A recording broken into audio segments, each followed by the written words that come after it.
Dean DeBlaw live-action remake of How to Train Your Dragon undoubtedly remains true to the narrative and heart of the original, but it makes several key changes that not only justify its existence, but in some cases improve upon the story or characters.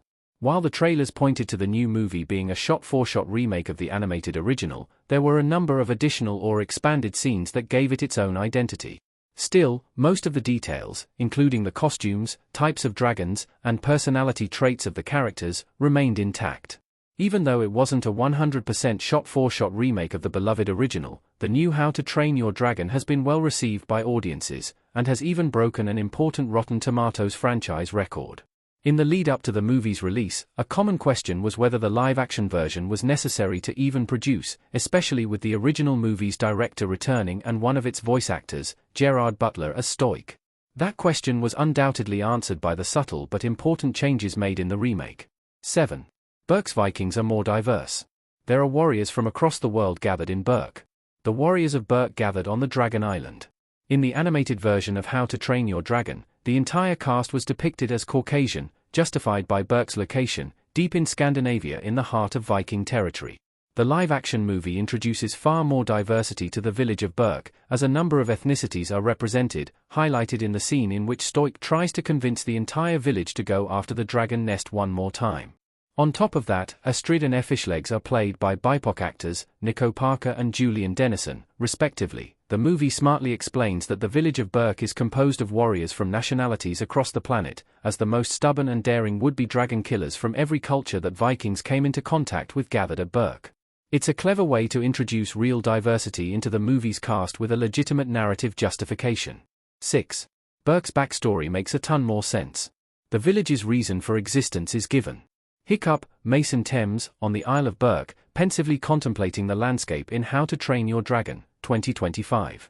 On top of the more diverse cast, the new backstory for Berk adds a dimension of realism to the village that was missing from the animated movie.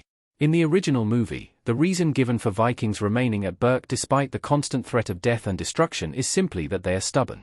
The live-action remake explains Berk as a gathering place for warriors from around the world who seek to end the dragon threat to the world. It's a much more legitimate reason for such a culture to exist, and adds another layer that grounds the story a bit. Astrid's character is developed much better. Her motivations are more fleshed out.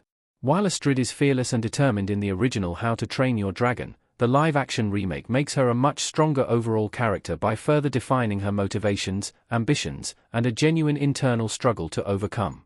In the remake, Astrid isn't simply the best dragon hunter in training, she's a legitimate leader who ultimately wants a leadership role in Berk, ideally as the chief of the village. Her frustrations with Hiccup do not stem from his effortless domination of dragon training, as they do in the animated movie. Her disdain for Hiccup in the 2025 remake is due to two main factors: his position as the son of the chief, and his indifference to Berk's long and storied history and traditions. She is also given a much more well-developed arc as she struggles to reconcile that loyalty to Berk and tradition with what Hiccup shows her to be true about dragons. While she still keeps most of the animated Astrid's most admirable qualities, Nico Parker's version of the character is simply stronger and more well-rounded. 4. The action is far more immersive. The camera work and CGI make the flights and battles intense. A dragon breathing fire in the training arena in How to Train Your Dragon. The difference between live-action and animation was at its most noticeable during the live-action dragon battles and other intense sequences, which proved to be truly immersive in a way that animation simply can't match. The ability to work with real actors and get more creative with camera angles allows the audience to feel the intensity of blocking a blast of dragon fire, or imagine the stomach-lurching gravity of a freefall from Toothless Back. The action sequences feel truly blockbuster level, which simply can't be achieved to the same degree in animation. Stoic has a stronger motivation. His hatred for dragons is well-founded. Stoic, Gerard Butler, gives his axe to his son Hiccup as a gift in How to Train Your Dragon, 2025. Image via Universal Pictures. One of the more significant changes in the remake is the prevalence of Hiccup's missing mother, specifically for Stoic. While the animated movie only really mentions her once, when Stoic gives Hiccup the helmet made from her breastplate, she is brought up multiple times in the live-action remake. Her assumed death at the claws of the dragons that raid Berk is at the heart of Stoic's hateful obsession with not only beating dragons with his bare hands, but with his near-mad desire to find and destroy their nest, no matter how many Viking lives it takes. The visuals are breathtaking. Live-action captures beauty in a way animation can't. In an era when even the biggest budget blockbusters will have moments of shoddy CGI, the live-action remake stands out for how beautifully rendered its characters and landscapes are.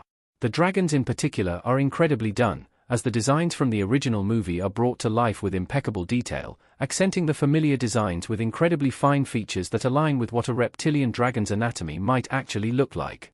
The filming locations for How to Train Your Dragon were perfect for capturing the beauty of the Northern Ocean territories dominated by Vikings in a way that animation simply can't match.